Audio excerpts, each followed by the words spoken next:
we've seen this form of aggression from the Chinese. You are often accused politically, at home, domestically, of mismanaging this crisis, while you keep saying that we have stood up to the Chinese. Why is there such a difference in your understanding of what you're doing with China and the Congress party, particularly, their understanding of what you are doing with China? Sanket, let me be brutally frank. Unfortunately, that's what politics has come to, that two opposing parties cannot see eye to eye on anything at all. Now, insofar as China is concerned, I was hearing a bit of what, I wasn't in for the part on screen, or I couldn't hear much of the earlier, what was being said earlier by, I don't even know who the others are who are on there except for Mr. Chelani. Okay, Aina Tanjun, but the fact is that... he's an analyst from Beijing. All right. The fact is that that I don't think the BJP is taken in by the Chinese beating their drums, or the fact that they appear to have, that they appear to have sounded conciliatory today. All of that is part of the Chinese habit of pulling the wool over people's eyes. The fact is that India has changed in the last few years. We have stood up to them. There are certain things that, with regard to foreign policy, especially with regard to foreign and defense policy, where they are to work together, that cannot be spoken about in public, even though most people would like it to be totally 100% out there for everybody to see. But I think there was also, let me digress a bit. There was a tweet that was put out by Kiran Rijiju which said that the boys who were kidnapped from Arunachal will probably be returned tomorrow. Yes. If that tweet is actually true, yes, it is. Then that should be called a change in the relationship between India and China. No, but then many people will say that this is classic Chinese strategy of 2 steps forward, 1 step back. The Chinese are known to be duplicitous. Everybody in the world today accepts it.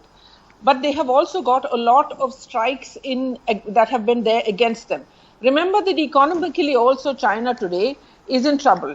Their Belt and Road Initiative has been overexposed financially. They have had to sort of walk away from billions of dollars they've invested in Africa, in Asia, in the Pacific Rim countries. Many things for them have gone wrong. Okay. China is also facing possibly, and this nobody really knows for sure, some sort of unrest within the Communist Party or the CPC.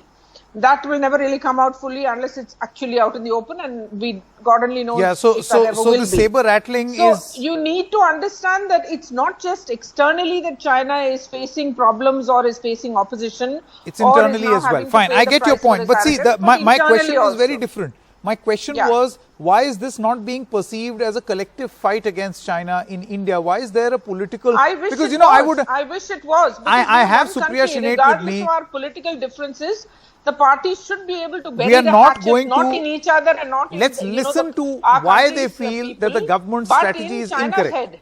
Supriya Shinath, I want to bring you in. Let's listen into what... the parties should be able to work together on this.